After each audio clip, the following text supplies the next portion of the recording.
Coming up just around the corner, it's Marketplace. The Federal Reserve has been raising interest rates for almost 2 years, but some businesses haven't been affected at all. I really hate the idea of saying, hey, here I am, smart enough to get something right. But I would say prescience is a little bit closer to what was happening. A look at the businesses relatively insulated from interest rate hikes. That's coming up on Marketplace. 48 degrees coming up tonight, a low around 38 with some clouds. Clouds tomorrow as well with a high of 45 degrees. We're at 48 here in Soho with some clouds. WNYC is supported by New York Presbyterian. New York Presbyterian has had the largest transplant program in the nation since 2005. Stay amazing. More at nyp.org. Organ Procurement and Transplantation Network, UNOS 2022. WNYC, independent journalism in the public interest. 93.9 FM and AM 820. NPR News and the New York Conversation.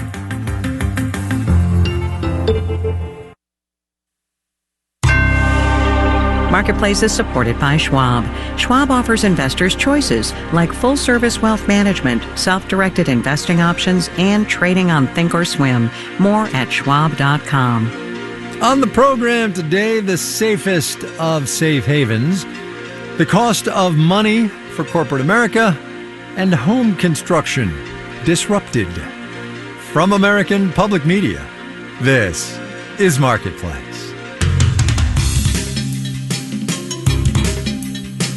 Marketplace is supported by the United States Postal Service, offering U.S. postage stamps for purchase at more than 40,000 supermarkets, drugstores, office suppliers, and wholesale clubs.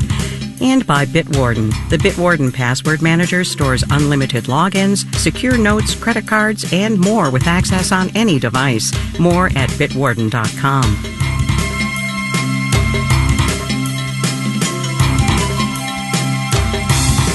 In Los Angeles, I'm Kai Ryssdal. It is Monday today, the 4th of December. Good as always to have you along, everybody. We begin today with a story that is part consumer confidence, part commodity investing, part interest rates and the dollar, and part the truism and old adage. The adage in question being that in times of uncertainty, people just want to know their money is safe. And what is a safer haven than gold? Bullion hit a record high today, more than $2,100 an ounce during the trading day over in Asia. It has backed down a little bit since then, but element number 79 on the periodic table has been climbing for weeks now as investors react to global uncertainty.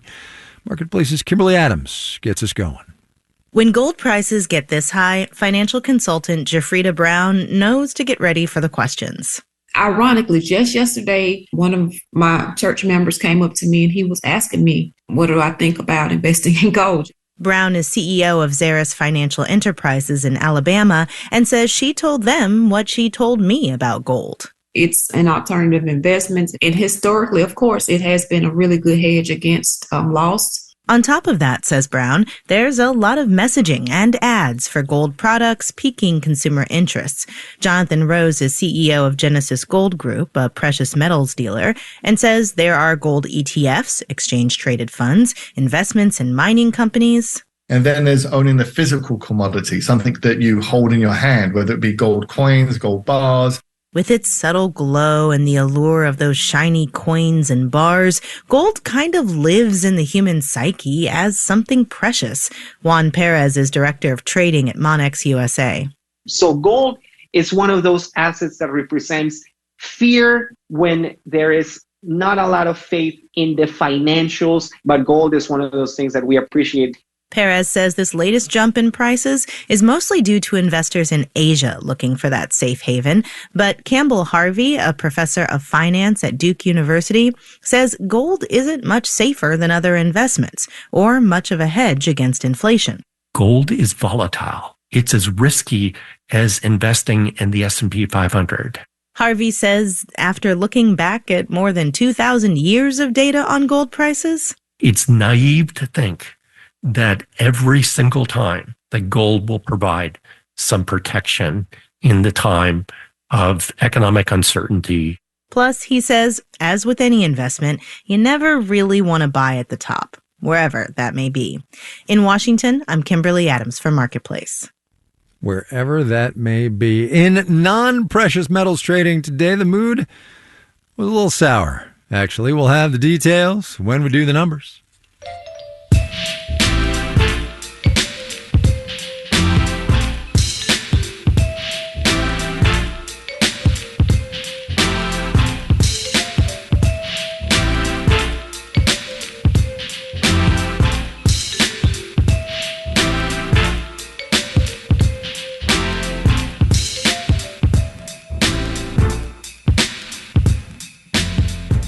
As with many other technological marvels common in the West, ChatGPT isn't officially available in China. There are, though, a slew of homegrown alternatives. The Chinese tech giant Baidu has one. It's called ErnieBot.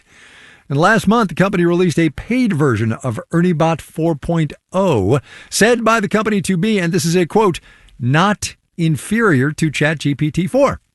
Not really a statement of confidence, right? But Marketplace's Jennifer Pack decided it might be interesting to take ErnieBot for a spin. Every good story must have a good opening, something to grab your attention, dear listener. Here's how ErnieBot suggests I start this story. Have you ever imagined having a personal assistant who knows everything about you, can anticipate your needs, and is always one step ahead in solving your problems? Meet ErnieBot, the revolutionary artificial intelligence system that's changing the game. Not bad. Maybe overselling its skills a bit. Then ErnieBot lapses into Chinese. But there's more to ErnieBot than meets the eye. Rumors have been circulating about his 超乎寻常的能力. ErnieBot is mostly trained on Chinese language learning models. So much for asking ErnieBot to help me write this story in English. This latest version of ErnieBot was released by Baidu in October. Baidu CEO Robin Li in Beijing demonstrated how ErnieBot could do business analysis on the spot to impress your boss and create a car commercial within minutes. ErnieBot seems like a supercharged search engine, but it's not, says data scientist Abner Wang in Shanghai. He's been testing ErnieBot and ChatGPT and posting the results on social media. Chatbots are language learning models. They're trained with data, and the data is not being updated in real time. Which means chatbots aren't always accurate. Not great for my work, where accuracy and speed are what we do. But he suggests I could get ErnieBot to do more mundane tasks, like summarize our nearly 2-hour interview, flag up good quotes, or You can let ErnieBot draft interview questions, though I'm sure you've noticed that a lot of the questions ErnieBot generates are pretty general and boring. I have noticed, but he says I probably wasn't specific enough, not using the right prompt words, which is also true for ChatGPT. And what about brainstorming for ideas? Please give me 3 story ideas I can pitch about the Taiwan election that is coming up. Please refer to relevant websites for more information, and feel free to ask me any other questions. 0 answers on Taiwanese politics. The island is seen by Beijing as a breakaway province. But does political censorship really matter to businesses? Again, Abner Wang. For business working in mainland China, I think the stronger the censorship, the better. It's safer for me if I create a product using AI, because otherwise the authorities would hold me responsible. What really matters for innovation and longer-term the US-China tech rivalry, he says, is how often generative AI tools hallucinate and how logical they are, because that will determine how much companies can reduce costs, increase efficiency, and create valuable things. And after nearly a year of testing, Abner Wang feels ErnieBot is a bit weaker than ChatGPT, but he says chatbots are continually learning and improving. The gap between Chinese AIs and foreign AIs is getting smaller.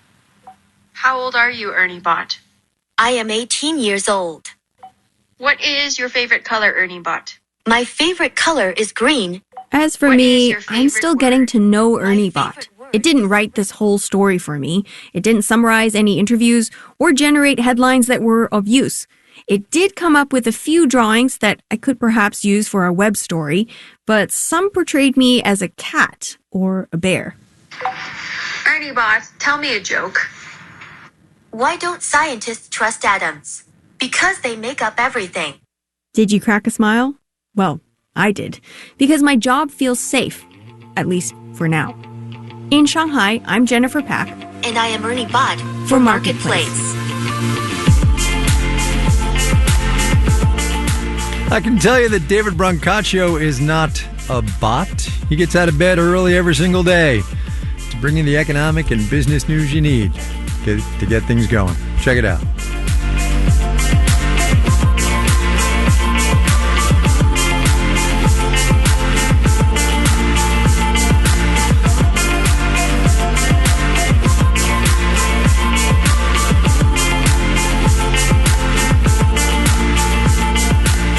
The math of the Spotify layoffs that were announced this morning goes like this. The company is cutting another 1,500 jobs, which works out to about 20% of its workforce, and is the third round of layoffs at the company this year. In a letter to employees, CEO Daniel Ek wrote, and this is a quote, "Economic growth has slowed dramatically and capital has become more expensive. Spotify is not an exception to these realities." Marketplace's Samantha Fields takes a look at what that phrase, capital is more expensive, really means for companies. When interest rates are low and money's cheap, companies, like people, tend to borrow a lot. Because why not? The cost of capital itself influences corporate behavior.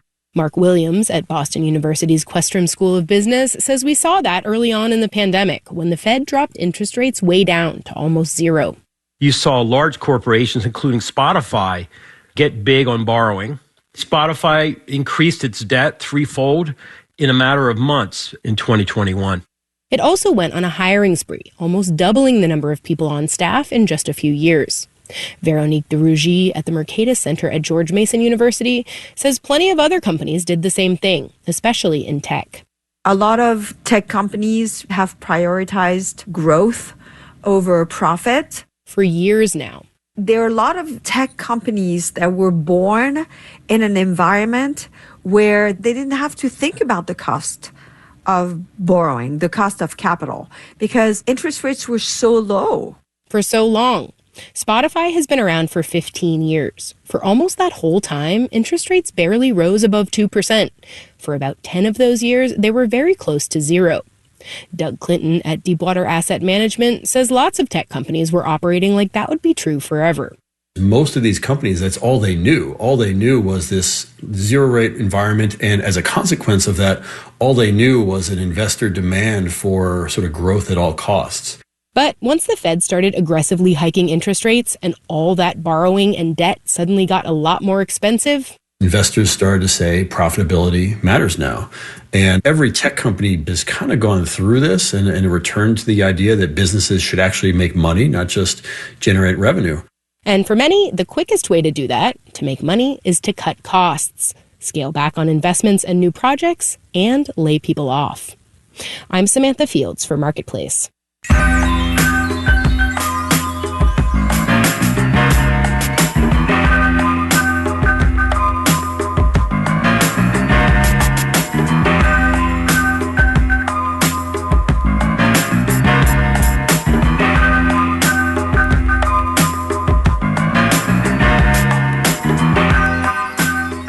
Coming up, this industry is overdue for advancement. And not a moment too soon. It is coming. But first, let's do the numbers. Dow Industrial's off 41 points today, about a 10%, 36,204. The Nasdaq down 119 points, about 0.8%, 14,185. The S&P 500 dipped 24 points, 0.5% there, 45 and 69. Over the weekend, you might have seen this one. Alaska Airlines announced the deal to buy Hawaiian for $1.9 billion. It will expand Alaska's networks of West Coast flights, and is going to face some scrutiny from federal regulators, of course. The Department of Justice has been looking hard at recent deals in the airline industry. Last year, successfully blocked the partnership between American and JetBlue, and a DOJ lawsuit against the merger of JetBlue and Spirit is still making its way through the courts. Alaska shares nosedived 14% today. Hawaiian rocketed up 192%. That's the way it kind of always goes, by the way. JetBlue elevated about 4.5%. Spirit gained 4 1/10%. Bond prices fell. Yield on the 10-year T-note, 4.25%. You're listening to Marketplace. Marketplace is supported by JLL, a commercial real estate company striving to solve today's complex commercial real estate challenges. Learn more at JLL.com. See a brighter way.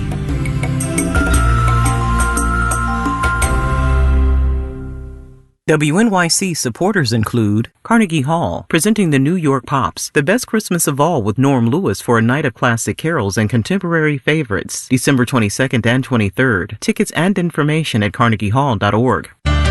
Whether you're thinking about the 8 days of Hanukkah, the 12 days of Christmas, the 7 days of Kwanzaa, or simply looking for a fun night out, there's one thing that will delight everyone this holiday season. 2 shows of Wait, Wait, Don't Tell Me, live at Carnegie Hall. Give yourself and your loved ones the gift of laughter. Be in the audience for Wait, Wait, Don't Tell Me, December 14th and 15th. Tickets at wnyc.org/events. Thanks for joining us for Marketplace this evening here on WNYC. More of All Things Considered is on the way next hour, and at 8 o'clock, it's On Point, the looming pharmacy crisis in America. Pharmacists at major chain stores are at a breaking point. We'll hear about that at 8 o'clock on Point here on WNYC. This is Marketplace. I'm Kai Ryssdal. We are down to the last Federal Reserve meeting of the year next Tuesday and Wednesday. And the Fed is down to its last big data point before that meeting, the November jobs report we're going to get on Friday morning. It may well be that the Fed's done raising rates after a bit more than a year and a half of what even Chair Jay Powell and his colleagues would say have been pretty aggressive increases. Those rate hikes affect virtually everybody in this economy, from consumers to small businesses to big corporations. Spotify, as Sam Fields was talking about a minute ago. But just because everybody is affected does not mean everybody's affected equally, as Marketplace's Justin Ho tells us. There's a public health consultancy based in Colorado called JAL Consulting. It advises companies, government agencies, and nonprofits on topics including health equity and emergency management. So that might look like doing background research, interviewing with folks, and being able to pull those different areas of information into really actionable steps and recommendations. Jackie London is the owner. She says ever since the pandemic, there's been a lot of demand for what she does. There are a lot of organizations who need the expertise that I can offer them. And so that has meant that I have been very fortunate to be able to continue to provide for myself and to be able to sustain my business. London says the costs her business incurs are pretty manageable. That's because London is the only employee. Pretty much her only expenses are her salary, her health insurance, and her accounting software. She's insulated from rate hikes because she hasn't had to take out a single loan. At the end of the day, I would rather be a little bit more cautious rather than have that debt on my books. Other businesses have insulated themselves from the Fed's rate hikes. I really hate the idea of saying, hey, here I am, smart enough to get something right. But I would say prescience is a little bit closer to what was happening. That's Matt Hetrick. He runs a company called Harmony Hospitality, which buys older properties and redevelops them into hotels and other businesses. Unlike Jackie London's business, Hetrick's requires a lot of borrowing, which means it's really sensitive to interest rates. When you're doing property development and operations, a lot of that money is directly influenced by the Fed's rates. Back in 2021, Hetrick watched as inflation started picking up, and he says he got a little nervous. I was doing a lot of reading about the last time we had this really crazy amount of inflation and how the government and the Fed adjusted to it. So Hetrick called up his lenders and renegotiated his existing debt, locking it in at low rates for 8 to 10 years. So when the Fed started raising rates last year, Hetrick's loans didn't change. So we're replacing couches, we're redoing entire properties, we're doing exteriors and all that kind of stuff. If we were spending the money on interest, we wouldn't be able to make those commitments and we'd have to defer the maintenance. Even businesses that are insulated from the Fed's actions might find that higher interest rates cause their customers to spend less, says Glenn McDonald, an economics professor at Washington University in St. Louis. Maybe they have student loans, mortgages, credit card debt, etc. They all feel poorer and consequently tend to spend less on things. But consumer demand for some businesses is not very sensitive to what's going on in the broader economy. Take Rattlesnake Solutions, a company in the Phoenix and Tucson area that removes snakes from people's homes and relocates them to safe areas. Owner Brian Hughes says when his customers call, they're not worried about interest rates. Our customers are largely driven by the behavior of the animals, and the services that we have are something that most people would consider at the time that they call us a thing that is not really an option. That also means that when people need a snake removed, they probably aren't thinking about how much it costs either. We know that we could charge whatever we want for some of these. I also know that that's just not something we're ever going to do. Hughes says he spends a lot of time making sure his prices are ethical, that he's not taking advantage of people when they're scared. But it also means that whether the economy is doing really well, whether a lot of people feel that they can pay for the services or not, the service itself and the cost of those services don't really fluctuate. It also helps that rattlesnakes don't pay much attention to the Fed either. I'm Justin Ho for Marketplace.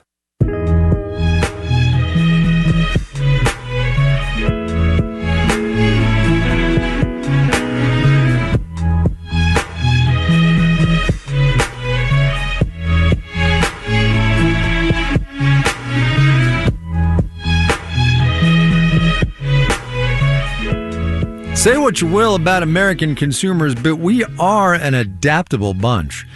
Today's data point in evidence, food away from home in October, that's an actual category, food away from home, was 5.4% more expensive than it was a year ago. Here is the anecdotal follow-up. In the last Beige Book of 2023, which came out last week, the Kansas City Fed pointed out that restaurateurs in its district said revenues fell as more customers avoided expensive items and split more dishes. Marketplace's Stephanie Hughes looks at what's happening there.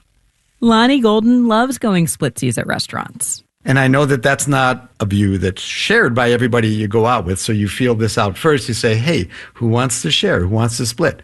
Golden, who's an economics professor at Penn State Abington, lives just outside Philly. But he took his partner out for a nice dinner in New York City last night and says the prices gave him sticker shock. So they didn't order entrees, but shared a few small plates like scallops and mussels. Golden says there were still leftovers. Brought the mussels back with us on New Jersey Transit. We'll see if they survived in their original state. To maybe avoid lugging seafood on public transit, Golden says it might make sense if restaurants were just more upfront about their portion sizes, especially now that sharing is more in vogue.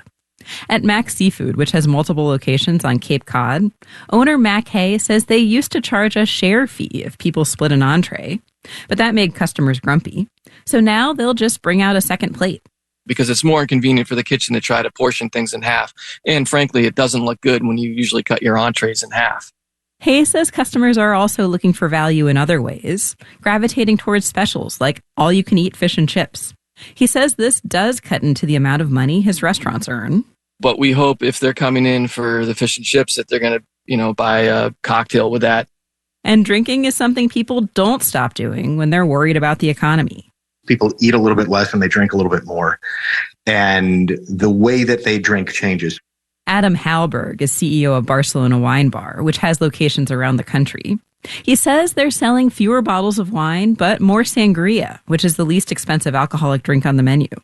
They're also selling fewer cocktails and more straight tequila and gin. Cocktails are viewed as maybe a little bit more luxury than somebody who just wants something that is quicker and more effective and you don't have to drink as many of them. Essentially giving you more alcoholic bang for your literal buck. I'm Stephanie Hughes for Marketplace.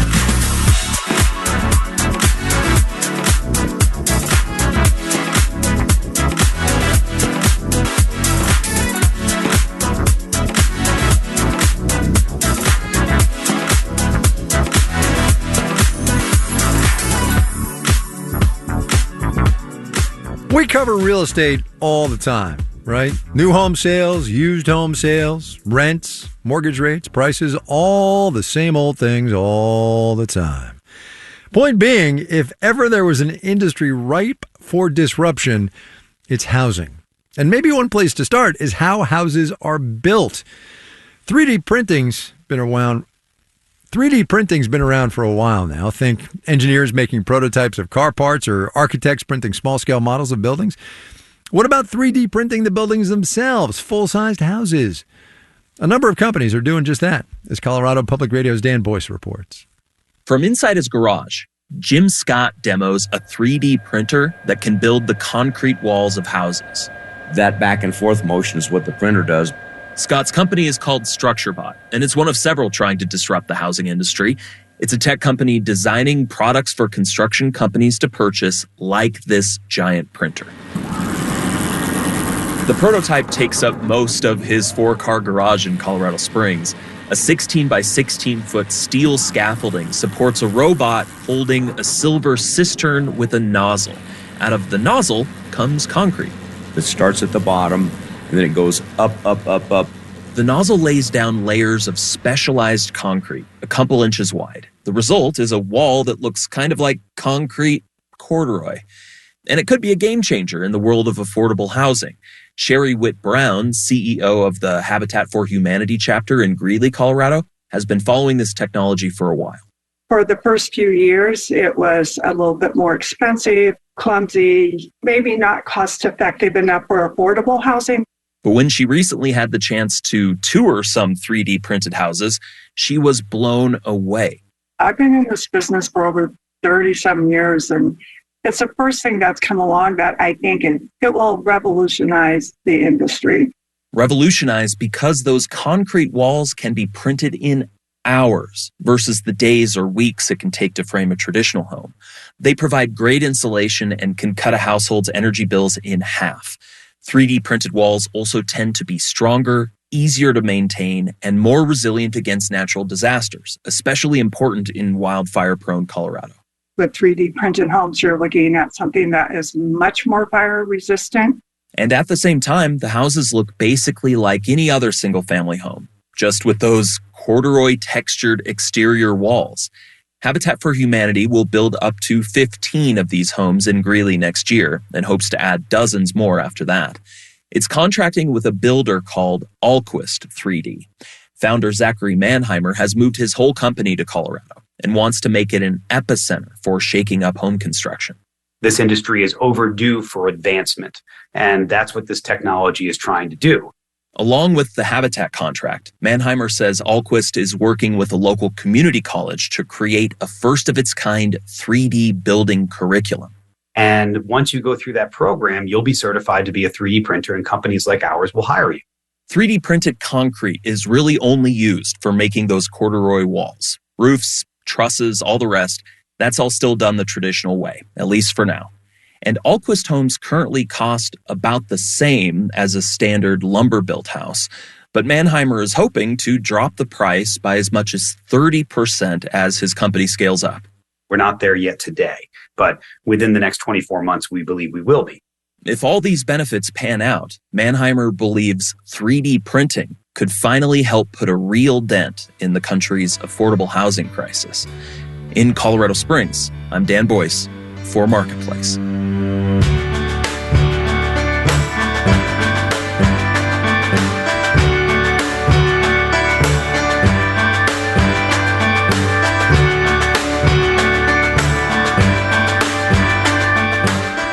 This final note on the way out today, which falls firmly in the, all right, I guess we'll take it category. Saw this on CNN, data from the Real Christmas Tree Board, which is, yes, the lobbying arm of Big Christmas. Anyway, they did a survey of tree wholesalers back in September that found 25% of farms this year plan to raise wholesale prices 5 to 15%. Last year, it was 71% of growers bumping prices.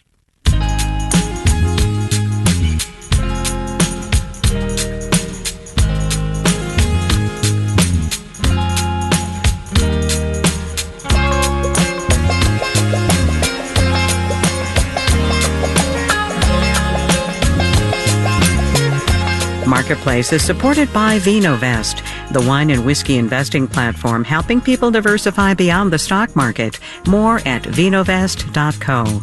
And by C3 Generative AI, verified traceable answers, secure, hallucination-free, LLM-agnostic, IP liability-free. Learn more at c3.ai. All right, we're off. Our daily production team includes Andy Corbin, Richard Cunningham, Maria Hollenhorst, Sarah Leeson, Sean McHenry, and Sophia Terenzio. I'm Kai Ryssdal. We will see you tomorrow, everybody.